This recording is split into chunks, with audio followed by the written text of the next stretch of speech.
ಇಲ್ಲ ದುರ್ಗಾ, ಇದ್ಯಾವುದು ಸರಿ ಇಲ್ಲ. ಯಾವುದೋ ದೊಡ್ಡ ಅಪಾಯದ ಮುನ್ಸೂಚನೆ ಥರ ಕಾಣಿಸ್ತಿದೆ. ಏನಾಯ್ತು? ಏನ್ ಸರಿ ಇಲ್ಲ? ಅಲ್ಲ, ಯಾವ್ದ್ರ ಬಗ್ಗೆ ಮಾತಾಡ್ತಿದ್ದೀರಾ? ಅಂಬಿಕವ್ರೆ, ಯಾಕೆ ಇಷ್ಟೊಂದು ಗಾಬರಿ ಆಗಿದ್ದೀರಾ? ದುರ್ಗಾ, ಇಲ್ಲಿ ಏನೇನಾಗಿದೆ ಅಂತ ನನಗೆ ಸರಿಯಾಗಿ ಗೊತ್ತಿಲ್ಲ. ಆದ್ರೆ ಆ ತರುಣ್ ಮಾತ್ರ ಅಪ್ಪಟ ಸುಳ್ಳುಗಾರ. ಅವನು ಒಳ್ಳೆಯವನಲ್ಲ. ಶಾನ್ವಿ ಬಗ್ಗೆ ನನಗೆ ಚೆನ್ನಾಗಿ ಗೊತ್ತು. ಅವಳು ತುಂಬಾ ಒಳ್ಳೆಯವಳು, ತುಂಬಾ ಇನ್ನೋಸೆಂಟ್. ಇಂಥ ಹುಡುಗಿ ತರುಣ್ ಅಂತ ಹುಡುಗನ ಪ್ರೀತಿಸೋದಕ್ಕೆ ಹೇಗ್ ಸಾಧ್ಯ ದುರ್ಗಾ? ಹೌದಲ್ವಾ? ನನ್ಗೂ ಇದೇ ಅನುಮಾನ ಇತ್ತು.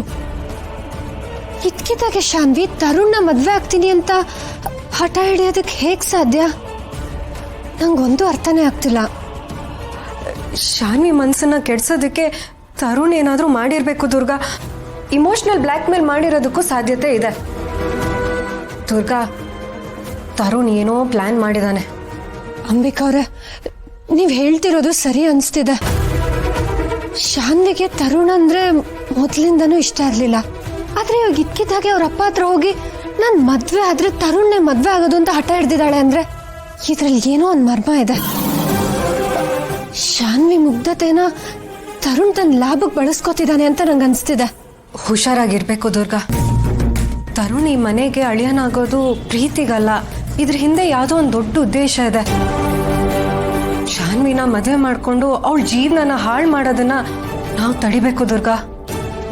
ಅಂಬಿಕವ್ರೆ, ನಿಮ್ ಮಾತು ಕೇಳ್ತಿದ್ರೆ ನನಗೆ ತುಂಬಾ ಭಯ ಆಗ್ತಿದೆ. ಒಂದ್ ಕಡೆ ಮಾಳ್ವಿಕಾ ಮೇಡಮು ಈ ಮದ್ವೆನ ಬೇಡ ಅಂತಿದ್ದಾರೆ. ಇನ್ನೊಂದ್ ಕಡೆ ನೀವು ಇದ್ರಿಂದ ಏನೋ ಸಂಚಿದೆ ಅಂತಿದ್ದೀರಾ. ಇದ್ರ ಮಧ್ಯದಲ್ಲಿ ಶಾನ್ವಿ ಸಿಕ್ಕಾಕೊಂಡ್ರೆ ಅವಳ ಜೀವನನೇ ಹಾಳಾಗ್ಬಿಡುತ್ತೆ ಅಲ್ವಾ? ಹೌದು ದುರ್ಗಾ, ಈ ಮದ್ವೆ ಆಗ್ಬಾರ್ದು. ಅವನು ಪ್ರೀತಿ ಮುಖವಾಡ ಹಾಕೊಂಡೇ ಇರ್ತಾನೆ. ಆದ್ರೆ ಈ ಮದ್ವೆ ಶಾನ್ವಿ ಪಾಲ್ಗೆ ವರ ಅಲ್ಲ, ಶಾಪ. ನೆಸೆಸಿಟಿ ಇದೆ ತರುಣ್. ಒಂದ್ ವೇಳೆ ನಾವಿಬ್ರು ಈ ಮದ್ವೆಗೆ ಒಪ್ಪಿಗೆ ಕೊಟ್ಬಿಟ್ಟಿದ್ರೆ ಆಗ ಶರತ್ಗೂ ಈ ಮದ್ವೆಗೆ ಒಪ್ಪಿಗೆ ಕೊಡ್ಲೇಬೇಕಾಗ್ತಿತ್ತು. ಬೇರೆ ದಾರಿನೇ ಇರ್ತಾ ಇರ್ಲಿಲ್ಲ. ಆಗ ಎಲ್ಲವೂ ಸ್ಮೂತ್ ಆಗಿ ನಡೆದು ಹೋಗಿರೋದು. ಆದ್ರೆ ಈಗ ಸಿಚುಯೇಷನ್ ಹಾಗಿಲ್ಲ. ಜಗನ್ನಾಥ್ ಈ ಮದ್ವೆಗೆ ಒಪ್ಪಿಗೆ ಕೊಟ್ಟಿದ್ದಾರೆ. ನಾನು ಅಪೋಸ್ ಮಾಡ್ತಿದ್ದೀನಿ. ಅಂದ್ರೆ ಇದ್ರ ಅರ್ಥ ಏನ್ ಗೊತ್ತಾ? ಶರತ್ ಯಾವ್ದಾದ್ರೂ ಒಂದ್ ಕಡೆ ನಿಲ್ಲೇಬೇಕು. ತಂದೆನಾ ತಾಯಿನಾ, ಅವನ ನಿರ್ಧಾರ ಏನು ಅನ್ನೋದು ನನಗೆ ಬಹಳ ಮುಖ್ಯ. ಶರತ್ ಡೆಫಿನೆಟ್ಲಿ ನನ್ನ ರಿಜೆಕ್ಟ್ ಮಾಡೇ ಮಾಡ್ತಾನತ್ತೆ. ನೋ ನೋ ನೋ ನೋ, ಚಾನ್ಸೇ ಇಲ್ಲ. ಈಗ ನಿನ್ನ ರಿಜೆಕ್ಟ್ ಮಾಡೋ ಚಾನ್ಸೇ ಇಲ್ಲ. ಯಾಕೆಂದ್ರೆ ಒಂದ್ ಕಡೆ ಅವನ ತಂದೆ ನಿರ್ಧಾರ, ಮತ್ತೆ ಅವನ ಪ್ರಾಣದಂತಿರೋ ತಂಗಿ ಖುಷಿ. ಇನ್ನೊಂದು ಕಡೆ ಅವನ ತಾಯಿ ಮತ್ತೆ ಅವನ ನಿರ್ಧಾರ. ಇದ್ರ ಮಧ್ಯದಲ್ಲಿ ಈಗ ಅವನು ನಿರ್ಧಾರ ತಗೊಳ್ಳೋದು ಬಹಳ ಕಷ್ಟ ಆಗತ್ತೆ. ಗೊಂದಲ ಸೃಷ್ಟಿ ಆಗತ್ತೆ.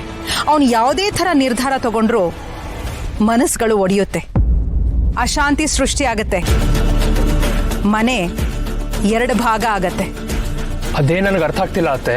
ಅಶಾಂತಿ ಯಾಕೆ ಬೇಕು ನಿಮ್ಗೆ? ಅಲ್ಲ, ಈ ಮದುವೆ ಆಗ್ತಿದ್ರೆ ನಾನು ಈ ಮನೆಗೆ ಹಳೆ ಆಗಿ ಬರ್ತಿದ್ದೆ, ಅಧಿಕಾರನೂ ಸಿಕ್ತಿತ್ತು. ಅದನ್ನ ಬಿಟ್ಟು ಜಗಳ ಮನಸ್ತಾಪ ಯಾಕೆ? ತರುಣ್, ಶಾನ್ವಿ ಜೊತೆಗೆ ನಿನ್ನ ಮದುವೆ ಕೇವಲ ನನ್ನ ಪಾಲಿಗೆ ಒಂದು ಗುರಾಣಿ ಅಷ್ಟೇ. ಅತ್ತೆ?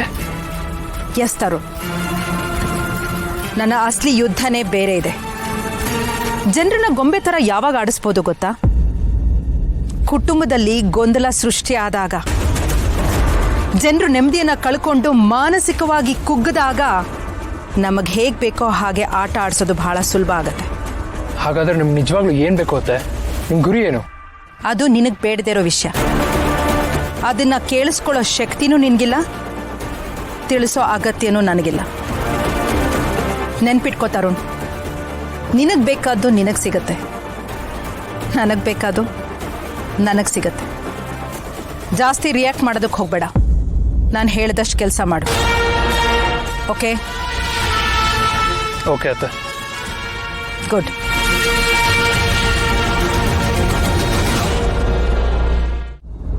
Good Ambika, very good.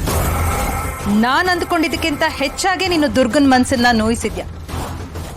ಮೈ ಮೇಲೆ ಗಾಯ ಮಾಡೋದಕ್ಕಿಂತ ಹೀಗೆ ಮನಸ್ಸಿನ ಮೇಲೆ ಗಾಯ ಮಾಡಿದ್ರೆ ನನಗೆ ತುಂಬಾ ಖುಷಿ ಕೊಡುತ್ತೆ. ನಿಮ್ಮಿಬ್ಬರ ನಡುವೆ ದ್ವೇಷದ ಕಿಚ್ಚನ್ನ ಹಚ್ಚಿ ನಿಮ್ಮಿಬ್ರು ಹಂತ ಹಂತವಾಗಿ ನಾಶ ಮಾಡ್ತೀನಿ.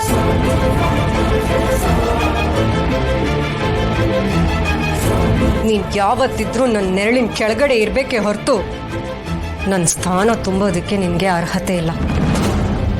ಶರತ್ಗೆ ನಿನ್ಮೇಲಿರೋದು ಬರೀ ಕನಿಕರ ಅಷ್ಟೇ, ಪ್ರೀತಿ ಅಲ್ಲ. ಅಂಬಿಕಾ ಅವ್ರೆ, ಸಾಕ್ ನಿಲ್ಸಿ. ನೀವ್ ಏನ್ ಮಾತಾಡ್ತಿದ್ದೀರಾ ಅಂತ ನಿಮಗೆ ಅರ್ಥ ಆಗ್ತಿದ್ಯಾ? ಮೇಡಮ್ನ ನನ್ ಮಗಳ ತರ ನೋಡ್ಕೊಂಡೆ. ಮಗಳಂತೆ ಮಗಳು? ಏಯ್, ಅವಳು ನನ್ನ ಮಗಳು. ಅವಳು ತಿನ್ನೋ ಎಂಜಲು ನಿಂದಾಗಿರ್ಬೇಕೇ ಹೊರತು ನನ್ನ ಮಗಳಲ್ಲ. ನಿನ್ ಯೋಗ್ಯತೆ ಏನು ಅಂತ ಶರತ್ ತೋರ್ಸಿದ್ರಲ್ಲ, ಈಗ್ಲಾದ್ರೂ ಬುದ್ಧಿ ಕಲ್ತ್ಕೋ.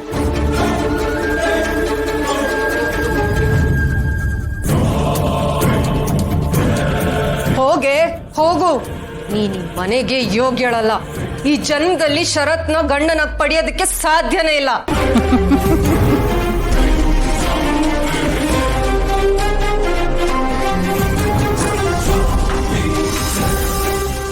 ದೇವ್ರೆ, ಏನ್ ಮಾತಾಡ್ಬಿಟ್ಟೆ? ದುರ್ಗಾ ದುರ್ಗಾ ದುರ್ಗಾ, ಸಾರಿ, ತಪ್ಪು ತಿಳ್ಕೊಬೇಡ. ಅದ್ಯಾವುದನ್ನು ನಾನಾಗ್ ಮಾತಾಡಿಲ್ಲ. ಕ್ಷಮಿಸು ದುರ್ಗಾ. ದುರ್ಗಾ